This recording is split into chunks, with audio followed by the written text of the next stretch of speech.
Está con nosotros el vicedecano de la Facultad de Humanidades de la Universidad Nacional del Litoral y queremos conversar con él. Daniel, muy buenas noches. ¿Cómo te ¿Qué va? tal? Buenas noches, ¿cómo están?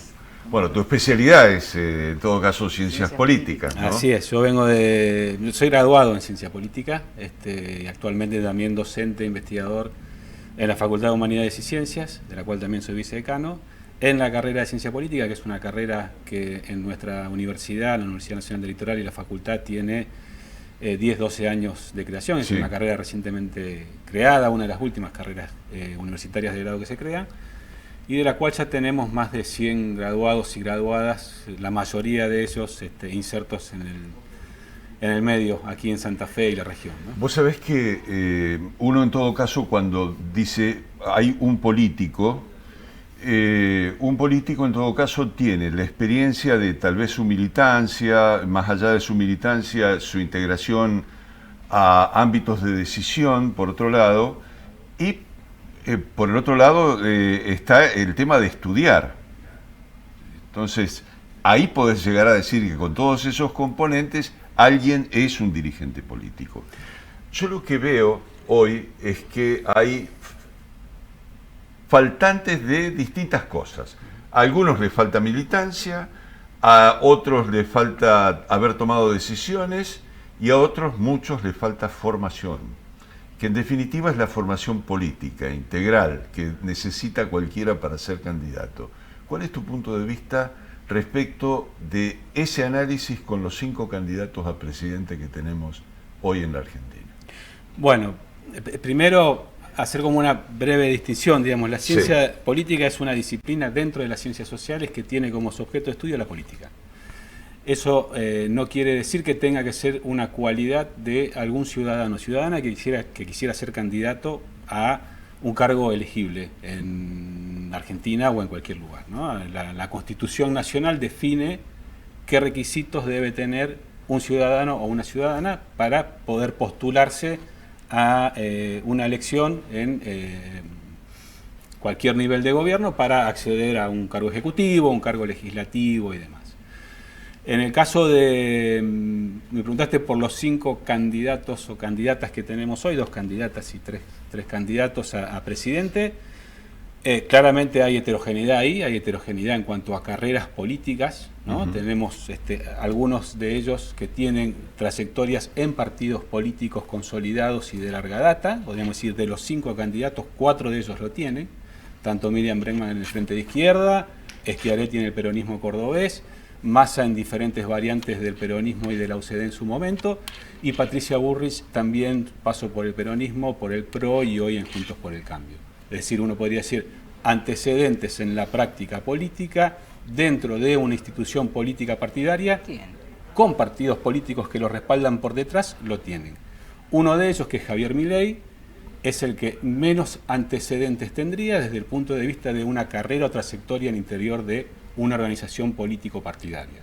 La Libertad Avanza, que es el partido por el cual se postula, es un partido de reciente creación, aunque a su interior hay dirigentes que tienen trayectorias en algunos espacios políticos muy vinculados con sectores nacionales conservadores por un lado, o muy vinculados también con sectores liberales extremos en lo económico por el otro. Bien. ¿Qué representa, digo, en todo caso, desde el punto de vista de análisis, de formación académica, esa situación puntual? Digo, que haya una característica, una composición de las candidaturas con esa matriz. Bueno, no lo sabemos a ciencia cierta, sí se sabe o sí se conoce en el caso de docentes e investigadores que han estado estudiando el fenómeno del auge de las nuevas derechas en los últimos tiempos a escala global, digamos, siendo no un fenómeno exclusivo de la Argentina, sino un fenómeno que se ha expresado o ha emergido en diferentes países de Europa, como sabemos en Estados Unidos, en Brasil también con Bolsonaro y demás, y poniendo el foco en Argentina, bueno, que Milei termina siendo hoy una expresión de convergencia entre 2 tradiciones dentro del campo de la derecha, ¿no? Una tradición más nacional conservadora, como yo decía antes, que si se quiere en la elección anterior tenía un representante que sacó muy pocos votos, que era Gómez Centurión, ¿no? Y otra expresión más liberal en lo económico, promercado, que también tenía una expresión importante, una tradición importante en la Argentina, que si se quiere en la última elección lo representaba Espert, que fue como candidato a presidente hace 4 años también por un espacio particular, y hoy convergen junto por el cambio.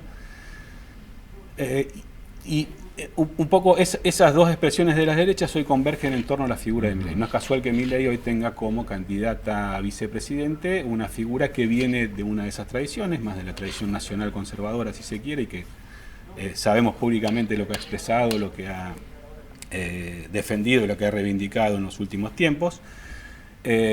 Con lo cual, bueno, uno podría hacerse una pregunta de qué podría expresar o qué podría motorizar una alianza de esas características en un contexto de una elección democrática, porque cuando han convergido esas dos tradiciones en la historia argentina generalmente fueron previos a golpes de Estado y no en elecciones constitucionales. Y si uno tuviera que aventurar una respuesta de qué podrían hacer o qué políticas podrían implementar, lo único que tiene como respaldo es lo que están proponiendo o lo que dicen que van a hacer, ¿no? Y así, bueno, se abren una serie de interrogantes, de preguntas que nos tienen a todos tratando de avisorar algunas respuestas o tratando de prever qué escenarios futuros se pueden avisorar en un contexto en donde lo electoral todavía no está cerrado, ¿no? Porque no, si uno mira la última elección, las 3 fuerzas que más votos sacaron tuvieron 3 puntos de diferencia entre la que más sacó, que es la Libertad Avanza, y la tercera, que fue Unidad Ciudadana, que entre una y otra hay 29 y 27 puntos, y en el medio Juntos por el Cambio con 28 puntos, ¿no? Como fuerzas políticas, ¿no? Después se pueden analizar lo que sacaron cada uno de los candidatos, pero digo, la elección está abierta, el escenario de un posible balotaje, que muy probablemente lo haya, entre 2 de estas 3 figuras es muy probable que tengamos, ¿no? Ahora, te pregunto, ¿qué es lo que explotó el candidato Milei de manera que atrajo a un sector que es el sector de los trabajadores, que impensado se vayan a esos extremos? ¿Vieron algún análisis de eso? ¿Qué es lo que explotó? Bueno, yo particularmente no estudio las derechas, pero tenemos muchos colegas en la facultad nuestra que sí lo hacen. Estuvimos conversando, han hecho algunas charlas luego de la elección, o ya veníamos teniendo también conversaciones con los grupos de investigación en donde se presentan los resultados y los avances, y que claramente lo que dicen los colegas, se pueden citar a varios, Sergio Morresi, Hugo Ramos, Gabriel Baradovich, Pamela Sosa, que están trabajando estos temas, bueno, que se ve allí justamente una convergencia de un votante ideológico, que es el que lo vota porque ascribe a estas ideas liberales o nacional conservadora, pero también un importante caudal de votos que viene por el descontento de lo que el Estado no ha solucionado en los últimos tiempos. Podríamos decir, con lo que el Estado te dice que va a hacer, pero que el Estado no te hace, ¿no? El colectivo no pasa, porque la escuela está cerrada, porque tengo que sacar un turno en el hospital y me lo dan para dentro de 6 meses, etcétera, etcétera, ¿no? Nuestros colegas, que yo hacía referencia antes, nos comentaban en una charla que en las entrevistas aparece esto como que la gente dice, el Estado me habla y me dice que me va a solucionar cosas, pero el Estado no me las soluciona.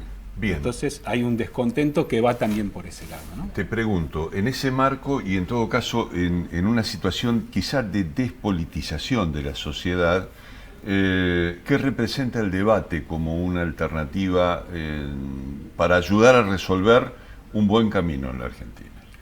Bueno, lo primero que a mí me sorprendió gratamente es la cantidad de gente que vio el debate. Si uno habla hoy en día que en la televisión hubo casi más de 40 puntos de rating de gente, ciudadanos va mirando el debate, significa que había un interés, que hay un interés por los ciudadanos en seguir la discusión política en vista de las próximas elecciones. Los debates de este tipo tienen una particularidad, que son debates muy estructurados y que a lo mejor no permite, o sea, son debates muy estudiados, muy medidos, generalmente los que van ganando le hablan a su electorado y no van tanto a buscar electores de otros candidatos, y tiene también la ventaja para que aquellos que vienen más atrás estar en condiciones de igualdad con los que están más adelante y poder presentar en un pie de igualdad sus ideas. Yo creo que un debate, y sobre todo pensando en el segundo debate, el primer debate a mí me dejó poco, digo, como ciudadano, de qué van a hacer, qué nos van a proponer, cuáles son las propuestas concretas. Fue más una repetición de eslóganes o de fórmulas ya ensayadas previamente en las campañas electorales. Hubo por allí tal vez un poco más de espontaneidad o de disrupción al momento de las preguntas al final, pero no mucho más. Espero del segundo debate, y creo que eso es lo importante y lo que sí a mucha gente le serviría para definir su voto por candidato A, B, C, D o E, propuestas concretas, ¿no? Es decir, de esto de dejar de decirme qué van a hacer, sino de cómo lo van a hacer, ¿no? Sí, y en todo caso de las críticas hacia el otro, como una fórmula en todo caso para tratar de romper ese equilibrio que está planteado de dividir en tres partes, aun cuando desde el punto de vista tal vez técnico, de exposición e incluso de las ideas, los candidatos menos representativos en los votos anteriores tuvieron una mejor participación en el debate que lo que fueron los tres posibles presidentes. Sí, ¿no? sí, yo creo que desde el punto de vista de la performance en el debate, tanto Bregman como Schiaretti fueron los que... Fueron superiores. Claro, los sin que duda. viniendo de más atrás con menos votos pueden presentar sus ideas, y mucha gente los escuchó por primera vez allí. Claro. Sí. Y fueron claros. Sin duda. ¿no? Por más que Schiaretti se le indicó hacer mucha referencia a su Córdoba. Sí. Fueron claros, ¿no? Y Miriam Bregman también estuvo muy clara y firme en su propuesta, ¿no? Daniel, te agradecemos muchísimo que te hayas dispuesto a la conversación, y bueno, tal vez fue medio raro el reportaje en el sentido de que Empezamos te hablando de la sorprendimos. ciencia política y terminamos hablando de debate. Claro, no, pero es que yo no quiero separar en todo caso sí. la cuestión de la ciencia política de lo que está pasando. Para mí le falta mucha ciencia política a lo que está pasando. Ese es el problema más serio. Le falta formación a los candidatos. Puede ser. Ahí hay varios temas para conversar o discutir, pero una cosa es la formación en gestión, que yo creo que sí, eso es relevante y que debe tener quien está en gestión pública, en la gestión pública, en un ministerio, en una secretaría, en una dirección. Y otra cosa es la disciplina de la ciencia política, que no debe pensarse ajeno a eso primero que eso desea, ¿no? Exacto. La relación entre la teoría y la práctica. Bien, bueno, que tengas muy buenas noches. Bueno, Muchas gracias. Muchas gracias.